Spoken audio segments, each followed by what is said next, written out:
తెలంగాణలో ఒక నియంత్ర ప్రభుత్వాన్ని ప్రజలు దించేస్తే ఇంకొక నియంత్ర ప్రభుత్వం వచ్చింది. ఒక నియంత్రణను గద్దె దింపిండ్రు తెలంగాణ ప్రజలు. ఆ నియంత్రణ మించినటువంటి నియంతృత్వ ప్రభుత్వం మళ్ళీ ఈరోజు అధికారంలోకి వచ్చింది, ఇంకో కొత్త ప్రభుత్వం. ఈరోజు తెలంగాణలో దసరా నవరాత్రి ఉత్సవాల సందర్భంగా భారతీయ జనతా పార్టీ మహిళా మోర్చా అధ్యక్షురాలు ఈ పండుగని ఘనంగా భాగ్యలక్ష్మి యొక్క అమ్మవారి యొక్క ఆవరణలో చేసుకుందామనేటటువంటి ఒక పర్మిషన్ కోసం, ఇక్కడ బతుకమ్మ ఆడతామని పర్మిషన్ కోసం పెడితే పర్మిషన్ ఇవ్వనటువంటి ప్రభుత్వము తెలంగాణ ప్రభుత్వం. తెలంగాణ మన ఒకరు ఇచ్చిన మన ఒకరు తెలంగాణ యొక్క సాంప్రదాయాలను గౌరవించడం లేదు, తెలంగాణ మహిళలను గౌరవించడం లేదు, తెలంగాణలో మహిళలు బతుకమ్మ ఆడుకోవడానికి అనుమతులు ఇవ్వనటువంటి ప్రభుత్వం ఈరోజు ఈ రాష్ట్రంలో ఉందంటే సిగ్గుపడాల్సినటువంటి పరిస్థితి వచ్చింది. తెలంగాణ రాష్ట్రంలో ఒక నియంత 10 సంవత్సరాలు ఏలినందుకు తెలంగాణ ప్రజలు మార్పు కోరుకొని, గతంలో చూసాం మళ్ళీ ఒకసారి చూద్దాం తెలంగాణ ఇచ్చిందని చెప్పి చెప్పుకుంటున్న ప్రభుత్వానికి ప్రజలు ప్రభుత్వాన్ని ఇస్తే ప్రజలు ఎన్నుకుంటే ఈరోజు ఈ ప్రభుత్వం ఒక నియంతలాగా ఇవాళ వ్యవహరిస్తా ఉంది తెలంగాణ రాష్ట్రంలో. అసలు ఎందుకు దీనికి పర్మిషన్ ఇవ్వడానికి అభ్యంతరం వాళ్లకు? దీనికి కోర్టుకు వెళ్ళి మేము అనుమతి తెచ్చుకోవాలన్నా? బతుకమ్మ ఆడడానికి కూడా, బతుకమ్మ ఆడితే నష్టం ఏముందో మాకు ఇప్పటికి అర్థం కాలే. బతుకమ్మ ఆడడం వాళ్ళకి ల్యాండ్ ఆర్డర్ ప్రాబ్లం ఏమొస్తుందో మాకు అర్థం కాలే.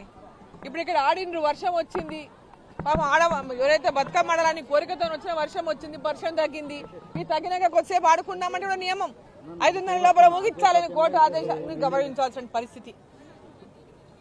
కోర్టు ఆదేశం 5:30 వరకే చేయాలన్న పరిస్థితిలో ఈరోజు వర్షం తగ్గింది, ఇప్పుడు కొద్దిసేపు ఇక్కడ ఆడుకోవాలనే కోరిక ఉంది అందరి మహిళల్లో, కానీ ప్రభుత్వం అనుమతి ఇవ్వలేదు. కోర్టు పరిమితి 5:30 వరకు ఇచ్చిన పరిస్థితుల్లో తప్పనిసరిగా ఈరోజు వర్షంలోనే తడిసి ఆడి ఈరోజు మహిళలు అమ్మని గౌరమ్మని బతుకమ్మని పూజించుకుందామని ఈ యొక్క అమ్మ భాగ్యలక్ష్మి అమ్మవారి యొక్క ఆవరణలో అమ్మవారి ముందు బతుకమ్మ కార్యక్రమాన్ని నిర్వహించినటువంటి నేపథ్యంలో ఈ రాష్ట్రంలో ఉన్నటువంటి ప్రభుత్వం అసలు ఎందుకు మిమ్మల్ని ఎన్నుకున్నారో ఒకసారి గుర్తు తెచ్చుకోవాలి. మీరేం గొప్ప ఘనకార్యాలు చేసినందుకు మిమ్మల్ని గెలిపియలేదు, వీళ్ళేదో ఘనకార్యాలు చేస్తారని కూడా గెలిపియలేదు. గతంలో ఉన్నటువంటి టీఆర్ఎస్ బీఆర్ఎస్ ప్రభుత్వం మీద వ్యతిరేకతతోన వాళ్ళ నియంత ప్రభుత్వాన్ని, వాళ్ళ యొక్క రాక్షస పాలనను, వాళ్ళ యొక్క కక్ష సాధింపు యొక్క పాలనను వ్యతిరేకిస్తూ ప్రజలు తీర్పిస్తేనే కాంగ్రెస్ పార్టీ అధికారంలోకి వచ్చిన విషయాన్ని గుర్తుపెట్టుకోవాలి కాంగ్రెస్ ప్రభుత్వం. వాళ్ళకంటే ఎక్కువ ధోరణిలో ఈరోజు కాంగ్రెస్ ప్రభుత్వం పోతా ఉంది. వాళ్ళకంటే మించిన నియంత్ర పాలన ఈ రాష్ట్రంలో ఈరోజు అమలు చేస్తూ ఉంది కాంగ్రెస్ పార్టీ. అమ్మవారి ఏదైతే ఈ దసరా వేడుకల్లో మనం అమ్మవారిని పూజించుకుంటామో, దుర్గాదేవిని పూజించుకుంటామో, అమ్మవారి ఆగ్రహానికి గురి కావద్దు ఈ కాంగ్రెస్ ప్రభుత్వం అని చెప్పి నేను కోరుకుంటున్నా. బతుకమ్మను ఆడుకుంటే మీకు వచ్చిన కష్టమేముందో అర్థం కాలేదు, దుర్గాదేవిని పూజించుకుంటే మీకు వచ్చిన కష్టమేందో అర్థం కాలేదు. ఈరోజు అమ్మవారి యొక్క ఆగ్రహానికి ఈ రాష్ట్ర ప్రభుత్వం గురి కాకుండా ప్రజల యొక్క ఆకాంక్షలను, ప్రజలను ఒక గౌరవమైనటువంటి పరిపాలనను తెలంగాణలో కొనసాగించాలని చెప్పి నేను కోరుతా ఉన్నా. అసలు ముఖ్యమంత్రి గారి భాషను చూస్తే అసలు ఒకరిని పోయి ఇంకొకరిని తెచ్చుకున్నట్టుగా ఉంది రాష్ట్రంలో.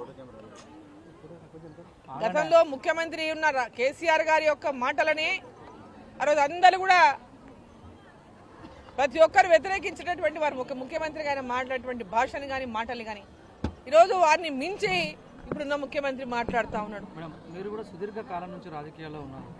ఈ మధ్యకాలంలో మీ యూనివర్సిటీలో ఉంటుంటుంది కొండా సురేఖ ఇష్యూకి సంబంధించి బీఆర్ఎస్ వర్సెస్ కాంగ్రెస్ మధ్య జరుగుతున్నటువంటి ఆ పొలిటికల్ రైవాలిటీ ఎట్లా చూస్తారు? రెండవది, ఒక కుటుంబాన్ని టార్గెట్ చేస్తూ ఆమె మాట్లాడడం సరికాదంటూ చాలా రకరకాల విమర్శలు వస్తున్నాయి. భారతీయ జనతా పార్టీలో ఒక సీనియర్ మెంబర్గా, ఎంపీగా, గతంలో మీరు మాజీ మంత్రిగా చేశారు, ఉమ్మరాంధ్రప్రదేశ్లో చాలా రోజులు మీరు పాలిటిక్స్లో ఉన్నారు. దీన్ని ఎట్లా చూస్తారు? కొండా సురేఖ నాతో పాటు సహచరి, నేను మంత్రిగా ఉన్నప్పుడు తను కూడా నాతోటి మంత్రిగా పనిచేసింది. మాకందరూ కూడా చాలా కలిసి ఉండేటటువంటి వాళ్ళ మా సమయంలో. కానీ ఈరోజు తను మాట్లాడిన మాటల మటుకు చాలా అభ్యంతరకరంగా ఉన్నాయి. ఒక మహిళగా రాజకీయాలు వేరు, ఒక మహిళ ఒక ఇతరుల మీద వారికి అవమానం జరిగే విధంగా మాట్లాడడం వేరు. తను ఆవేశపూరితంగా మాట్లాడిందా, కోపంగా మాట్లాడిందా, ఎట్లా మాట్లాడిందా అనేది ప్రశ్న కాదు ఇక్కడ.